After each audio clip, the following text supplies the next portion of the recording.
Okay, last but not least, this is the Modern American Dream Objective 3 Part 2 about the Vietnam and contemporary immigration eras that have taken place in the second part of the 20th century, as we're getting into more of the modern day. And if you take a look at the outline there, it says, it's for Vietnam, it says the immigration patterns that existed during that time. Well, let's take a look at this. First of all, the Vietnam period of immigration basically starts taking place from 1960 to 1980. And during those 20 years, 80% of the immigrants are from either Asian countries or Latin American countries. Now, the reason it's called the Vietnam period of immigration is because the initial push came from the Vietnam War.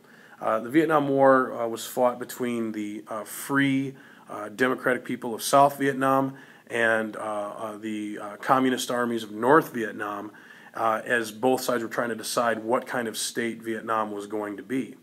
Well, near the end of this whole conflict, the communists were winning. And as they continue on and make their way to the southern capital city of Saigon, a lot of South Vietnamese decide that they want to flee. They want to leave the country because they don't want to live under communist rule. This is a picture of the U.S. Embassy in Saigon, where helicopters were landing on a pretty regular basis. When word became evident that the communists were going to be arriving soon, many South Vietnamese boarded helicopters in this fashion, climbing up to the rooftop of the embassy to fly out to local ships. Once out to the ships, they could pull away from the Vietnamese coastline and essentially have to deal with the process of really wondering if they were ever going to see their home country again. It really didn't get a whole lot easier for them when they came to the United States. Initially, most of these refugees were wives and children, or most of the immigrants, I should say, were wives and children of Vietnam veterans. And within a week of the communists winning the Vietnam War, about 200,000 people had fled South Vietnam in this fashion. Now, the problem was when they came to the United States, assimilation camps, which seems kind of odd for that late time in history. You'd think we'd be a little more modern than this. But assimilation camps were set up very much like the Native American assimilation camps that had taken place in the late 1800s and the Japanese internment camps that had been set up in the 1940s. But these were probably not as strict as the Native American camps, and frankly, maybe a little not as good as some of the Japanese camps, if you can say the Japanese camps were good. We've already gone over that, as you know. But in any event, assimilation camps were set up, and they were it was pretty tough on the Vietnamese to live there, because you're asking them again to leave their culture. Now, once again, when those efforts didn't work, attempts to find sponsor families were set up to have the Vietnamese live with them until they could learn to fend for themselves and have their own homes and their own lives and their own property. But oftentimes with the Vietnamese families that were coming over, the families were so large with, not just the father and the mother and the kids, but also grandparents, aunts, uncles, cousins, all traveling together, that a lot of times sponsor families couldn't hold the overload of people in their houses. So even that aspect, or that proposal, became really difficult to do. Also, these sponsor families were usually in rural areas where there weren't a whole lot of economic opportunities. When you have a small town in the Midwest, let's say, and you're adding a large Vietnamese family to it, or multiple large Vietnamese families, in areas where it's tough to find jobs already, they're also looking for jobs too. So, these assimilation camps and these sponsor family setups were not necessarily the greatest opportunities for Vietnamese people to have a chance to find their own American dream here.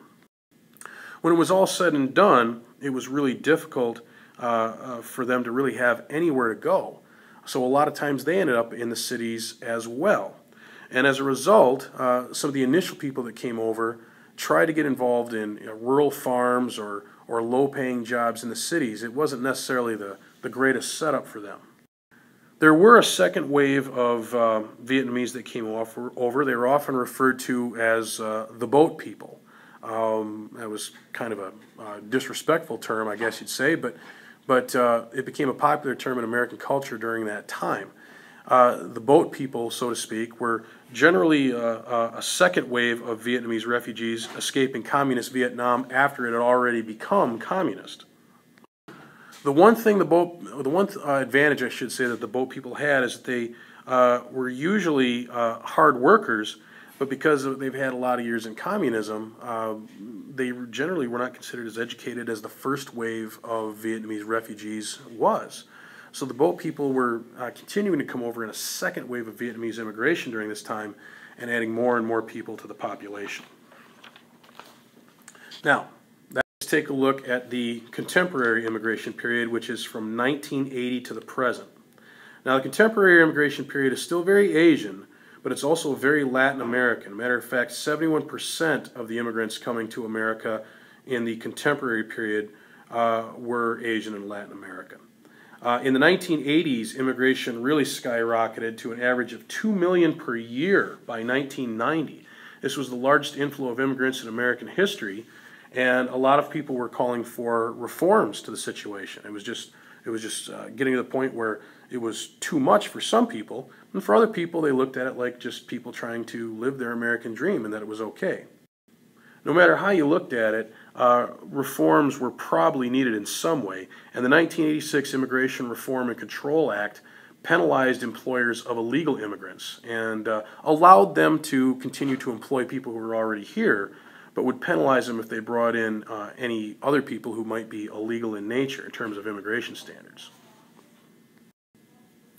By 1996, there were estimates of 5 million illegal immigrants coming to the country, which led to further immigration.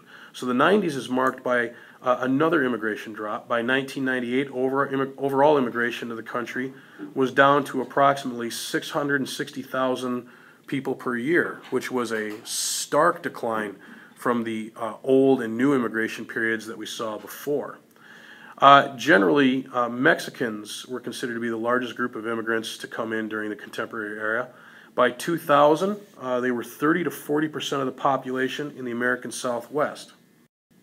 History is probably going to record that as one of the single largest and most geographically concentrated ethnic migrations in history, which was interesting in particular because the mother country, Mexico, was so close by. If you take a look at the chart here, you can see the states in purple, Texas and California, where the biggest migrations of Mexicans to the United States were taking place. But also you can see some of the major population centers. Dallas, Houston, and especially Los Angeles and Riverside, California became major hotspots for Mexican immigration. Now, in terms of current immigration policies, there are methods of legal immigration in the United States. The first of which is if your spouse is an American citizen. The second of which is if you have a green card. A green card is a job skill that's relevant to the American economy. You're talking about scientists and engineers, even baseball players. If you're fleeing Cuba, a lot of times if you can throw a fastball, they'll give you asylum or give you a green card because you have a job skill useful to the American entertainment industry, Major League Baseball. The third way of getting immigration or being able to be a legal immigrant to the United States is through political asylum. And political asylum is the idea that you are fleeing your nation because you fear for your life, because the government's coming after you, or whatever the case may be. In those cases, the U.S. will protect you and grant you asylum and harbor you against the country that really has something against you. Now, that's fairly common, and there better be real trouble if you're going to do that. One of the most interesting and maybe somewhat ridiculous ways to become an immigrant is the dry-foot law in the Gulf Coast states of particularly Florida and Texas, Louisiana, Alabama, places like that. The dry-foot law in the Gulf Coast basically is this. It's an agreement with Cuba that was created in the 1990s that the U.S. Coast Guard would send back any refugees that were found at sea. But here's where the dry-foot aspect comes in. If you make it past the Coast Guard and you reach land before you're caught, then you can stay and apply for citizenship. If you can reach dry land, the U.S. will not return you to Cuba. It seems like one of the most bizarre ways to find citizenship that I've ever heard of. It's like a giant game of tag. You know, if the Coast Guard is chasing you, wading through the water, and you make the beach before they can get to you, then you get to be a citizen. I mean, congratulations, but it seems like a very bizarre requirement to make people go through to be citizens in the country. But that's the way it basically was. So where do we stand today with all these changes in migration patterns and everything? Well, today, as of September 2014, the U.S. has approximately 319 million people. One new resident joins the United States in 2014 every 12 seconds, either by birth, death, or immigration, combination thereof. And that puts us third in the world behind China and India. So that is the conclusion of our look at the modern American dream, immigration and migration patterns that have taken place.